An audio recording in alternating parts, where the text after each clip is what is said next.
It's with a great honor and sense of pride that I stand here today as the new Prime Minister of St. Lucia.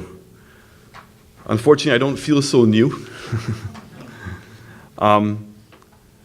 but nonetheless, this is my first OECS meeting that I've been attending. I've attended since I became Prime Minister. When I think of the words and the state of the world that we're in today, it reminds me of a story that when I was about 18 years of age, I happened to be in my comrade's country in St. Vincent in the Grenadines. My father was in the shipping business, and I was in an agent's office. And he had a plaque on the wall. And the plaque said, "Worrying is like being on a rocking chair. It keeps you busy, but it gets you nowhere." And those words have echoed throughout my life. And how I interpret that is that you must apply your energy and your focus on the things that you can change. The things you cannot change, you have to leave that to the Lord and have faith in Him. But the things that you can change, these are the things that you must be able to focus on. And these trying times, this new normal that we're living in, require more than ever that we no longer practice the ostrich syndrome of sticking our heads in a hole and thinking that the problems are going to go away. We have to confront them head on. The state of our own economies, which are depriving the citizens of our countries of the lifestyle and the services they so richly deserve. Are we satisfied that all the citizens of the OECS enjoy a world-class education? Are we satisfied that they all have access to proper health care? Are we all satisfied that they all can live in safety? Are we all satisfied that they have every opportunity for economic prosperity that they so richly deserve? And unfortunately, I know in my country, I can't say that. And so therefore, there is a tremendous amount of work to be done. Debt, which is strangling our countries, which is money that's going out to pay for interest, which could otherwise go into our education system, into after-school programs, into the infrastructure of our country, is leaking out of our region. And in fact, what we're running is an unsustainable governance. So the question is, what are we going to do about that? We talk about economic growth. And unfortunately, since the recession, many of our countries have struggled with consistent economic growth. And unfortunately, if we don't bring back economic growth to this region, then it's going to make it much more difficult to be able to implement so many of the things that we want to do.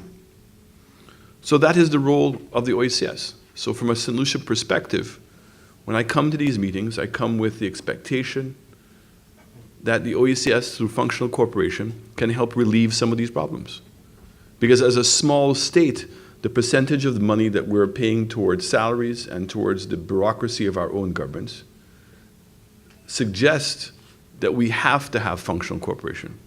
And the question is, why have we not had it? And so we come here with a fresh hope and aspirations that we could make some difficult decisions. Decisions in which allow us to have a better government and to be able to reduce the amount of monies that we're spending on our own national governments and share in those responsibilities. Crime. Every country is lamenting the state of crime. Why is it that we cannot have a common police force? Why can't we take the best that we have and have them become the OECS? Why don't we have a singular forensic lab? Why don't we have a singular database system? Area of education. We still don't have common curriculums. What are we doing to work together to make our education system more effective? I know in my country, we lament the fact that the education system has failed our economy because we're not educating our kids to be functionally operative within our economies. How do we know that? They can't get jobs. We're not seeing innovation. We're not seeing any level of entrepreneurship. Healthcare. In my country, we cannot afford the current system of healthcare that we have. It's not delivering what we're supposed to be. And we believe that we need to go to a healthcare insurance. How much more advanced would this region be if we could collaborate and obtain a singular healthcare insurance program? So instead of having 67,000 people from St. Lucia, you could potentially have as much as 600,000 people from the OECS. And how much better off would we be? And this idea of health excellence, meaning that each of the countries are going to have an area of excellence that they're going to provide. If you have now a singular insurance provider, that is a way of ensuring that we have the level of integration in this area. Foreign affairs. Can we continue to afford to have our own embassies all over the world? And while I appreciate and respect the need to have our own individuality, maybe through the ambassador, but can we have now functional cooperation within the office where the research officers and the technical officers are on a shared basis? Aviation. I've spoken for many years and very loudly as to what my personal feelings are about aviation. But the fact is that when we look at the reports, the number of people traveling within this region has shrunk. Just in speaking to some of the people who've attended the meeting here today, who've come from not so far abroad as just within the OECS, the difficulty that they had getting here. But we have to be able to tackle this problem because we are not truly going to have integration until it is cheaper and more affordable and easier to be able to access each other. The last one point I want to make is I believe that the OECS can play a significant leadership role when it comes to the SIDS. Climate change demands that the SIDS form a unified force in this world.